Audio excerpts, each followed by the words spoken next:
Under the brilliance of royal lights, his smile became the symbol of Dubai, flawless, warm, and steady. Crowds cheered, cameras flashed, and the world saw perfection draped in elegance. But behind that royal grace lived a man who carried storms behind his eyes. He smiled for Dubai, but cried for her, the woman who once held his world in her hands before destiny took her away. That smile was not a lie, it was a shield. Because the world could not understand that even princes bleed in silence. Every celebration he attended, every official event, every poem he recited, all carried a hidden ache. The world adored his charisma, yet few noticed the quiet sadness in his pauses. They called him Fazza, the poet of the people, but he was also the poet of one, a man who wrote endlessly to a woman he could no longer reach. When he smiled, it was for the city that depended on his light. When he wept, it was for the memory that refused to fade. There were nights when the palace corridors felt too empty, too wide.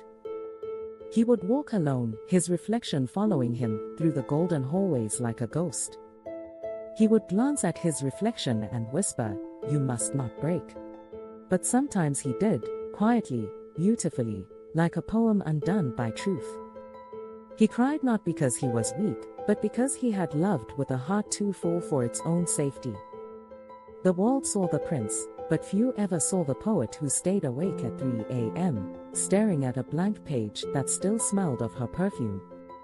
He wrote her name in ink that never dried, as if waiting for her to return and finish the sentence he could never complete. Each verse was a fragment of her soul, he refused to let time erase. To everyone else, his poems were art, to him, they were resurrection. During royal gatherings, he smiled, the kind of smile that lights up 1,000 hearts but hides one breaking beneath. He knew that the people found hope in his strength, so he gave them that illusion. But behind the curtain of duty, his heart whispered her name with every breath. He didn't blame destiny for separating them, he only wished destiny could understand the price of loyalty. The truth is, Sheikh Hamdan never stopped being human beneath his crown. He still feels her presence when he drives alone through the desert, the one place where he doesn't have to pretend. The wind there carries her laughter, the dunes remember her footsteps, and the stars seem to spell her name. It is in that sacred silence that Fazza becomes himself again, not the prince, not the ruler, but the man who once loved freely before the world demanded his restraint. He smiled for Dubai because the city needed him too. Every child's laughter, every prayer whispered in the mosques, every flag raised high, all drew strength from that royal smile. But when the night fell and the city slept, he allowed himself to break. His tears became verses, his pain became beauty. He transformed heartbreak into poetry, so the world could see art instead of sorrow.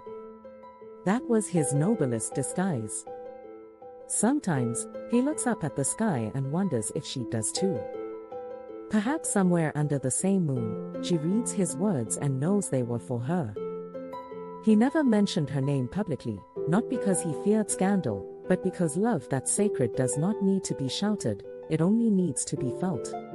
He believed that some truths are meant to live quietly between two souls and the heavens. Those who serve close to him say his eyes change when he talks about poetry. They soften, glisten, almost glow, as if the past flickers to life for a moment. In those seconds, he is not Sheikh Hamdan, heir of Dubai. He is just Fazza, the man who lost the love of his life to time, yet still finds her between the lines of his verses. That is the real Fazza, not the public figure, but the private soul. And when the cameras are gone, and the palace lights dim, he returns to the only truth that matters: she changed him. She taught him that crowns fade, but emotions endure.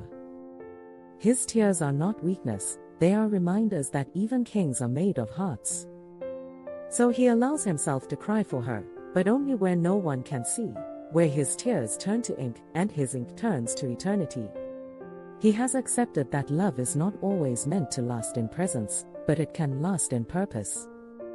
His purpose became to turn pain into beauty, to let his city see hope even when he carried sorrow.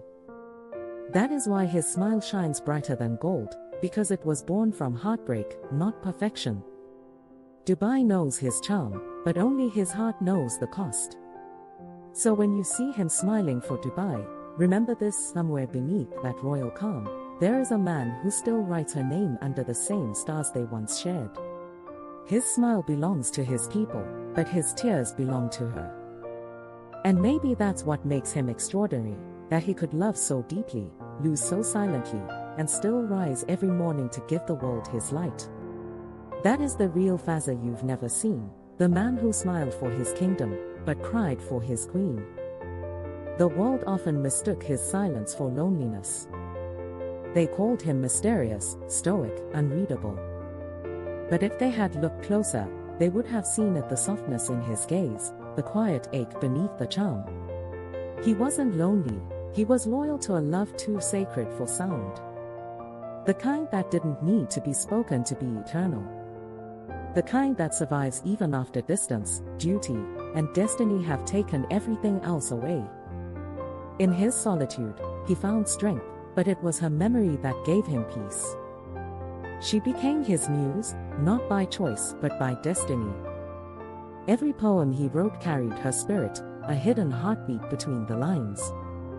He turned their silence into art, their separation into rhythm. What they couldn't live, he made eternal through ink. And though the world would never know the name behind his verses, she would always know they were hers. When the lights of Dubai glimmered across the skyline, and the night held its breath, he would look out and smile faintly. Because somewhere beneath those same stars, he believed she still felt the pull of his heart. They didn't need to meet again, their souls already knew where to find each other. Love like theirs didn't end, it transformed, it transcended, it lived beyond the reach of headlines. And so the prince loved quietly, faithfully, in the golden shadows of his own destiny.